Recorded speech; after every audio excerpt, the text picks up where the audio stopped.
আসসালামু আলাইকুম বন্ধুরা, আজকে আমরা আলোচনা করব দেশি মুরগি চেনার পদ্ধতি নিয়ে। আসলে দেশি মুরগি কিভাবে চেনা যায়, কিভাবে আমরা চিনতে পারবো যে এটা আসলেই দেশি মুরগি, সেই পদ্ধতি নিয়ে আজকে আমরা আলোচনা করব। সেই বিষয়টা নিয়ে আজকে আলোচনা করব। আসলে এখন বাজারের মধ্যে এত পরিমাণ মুরগিতে ভেজাল আসছে যে দেশি মুরগি আপনি কখনো নিজে চিনতে পারবেন না যদি কিছু নিয়ম পদ্ধতি জানা না থাকে। কারণ হলো আপনার বিভিন্ন জাতের যে ফার্মি মুরগিগুলো আছে অথবা সোনালী মুরগি আছে, সেই মুরগিগুলোকে দেশি মুরগি দিয়ে ক্রস করানোর কারণে অনেক সময় চেনাই যায় না যে এটা দেশি না বিদেশি।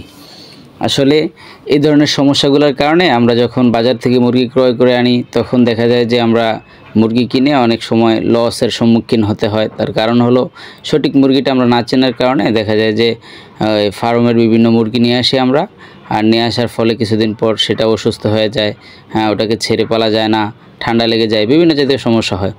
তো আমি আপনাদের সামনে ওই জিনিসটাই আলোচনা করতে চাই যাতে করে আমরা সঠিকভাবে দেশি মুরগিটাকে চিনে তারপরে বাজার থেকে ক্রয় করতে পারি। তো বন্ধুরা, দেশি মুরগি চিনতে হলে সর্বপ্রথম আমাদের যে জিনিসটা ফলো করতে হবে, লক্ষ্য করতে হবে, সেটা হলো আপনারা দেশি মুরগির ঠোঁটের দিকে তাকাবেন। দেশি মুরগির ঠোঁট, দুইটা ঠোঁট, অর্থাৎ আমি আপনাদেরকে এই যে দেখাচ্ছি, এই যে এখানে দেখতেছেন যে আপনার মুরগির ঠোঁটগুলা, অর্থাৎ দেশি মুরগির উপরের ঠোঁট আর নিচের ঠোঁট সব সময় সমান থাকবে। দেশি মুরগির উপরের ঠোঁট আর নিচের ঠোঁটটা সব সময় সমান থাকবে, বড় ছোট থাকবে না। কিন্তু আপনি যদি ফার্মি, সোনালী বা বিভিন্ন কোনো জাতের মুরগি আনেন তখন দেখবেন যে ওদের উপরের ঠোঁটটা একটু বড় থাকে, নিচের ঠোঁটটা ছোট থাকে এবং উপরের ঠোঁটটার সামনের অংশটা ধারালো ও চিকন থাকে। তো ওই ধরনের মুরগিগুলো আপনারা ক্রয় করবেন না, কারণ ওগুলো হলো ফার্মি মুরগি, অথবা সেটা হতে পারে আপনার কী যেন বলে সোনালী, এই ধরনের সোনালী হাইব্রিড অথবা টাইগার মুরগি, এই ধরনের মুরগি হতে পারে, কিন্তু সেটা দেশি মুরগি না। দেশি মুরগির প্রধান শর্ত হলো ওর উপরের ঠোঁট নিচের ঠোঁট দুইটাই সমান থাকবে এবং ঠোঁটগুলো একটু মোটা মোটা হবে। এ হলো 1 নাম্বার চেনার পদ্ধতি। দ্বিতীয় চেনার পদ্ধতি হলো আপনার দেশি মুরগির পায়ের দিকে লক্ষ্য করবেন, যে আমি আপনাদেরকে এখন দেখাচ্ছি ভিডিওতে। এই পায়ের দিকে লক্ষ্য করবেন।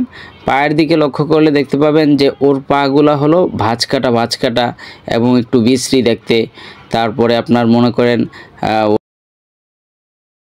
খাপকাটা যে অংশগুলা, সেগুলো দেখবেন ময়লা চয়লা হয়ে আছে, মনে হবে যে গুই সাপের পায়ের মতো দেখা যায়, এরকম।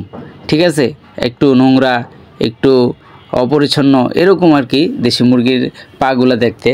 আর আপনার যদি ফার্মি, সোনালী অথবা টাইগার, এই ধরনের বিভিন্ন জাতের মুরগি আছে না, ওদের ঠ্যাংগুলো দেখবেন, ওদের পাগুলো দেখবেন। পা দেখার পরে দেখবেন যে তাদের পায়ের মধ্যে আপনার ওরকম ভাঁজ কাটা জিনিসটা নেই, এবং ওগুলোর মধ্যে দেখবেন যে ওদের ভাঁজ কাটাটা একটু মোটা মোটা। যেগুলা আপনার ফার্মি, সোনালী বিভিন্ন জাতের মুরগি, তাদের ভাঁজগুলো হয় একটু মোটা মোটা, আর দেশি মুরগির হয় চিকন চিকন ছোট ছোট, এবং দেশি মুরগির পাগুলো হয় চিকন চিকন, আর অন্যান্য মুরগির পাগুলো হয় একটু মোটা মোটা। ঠিক আছে, এই হলো দেশি মুরগি আর বিদেশি মুরগি চেনার পদ্ধতি।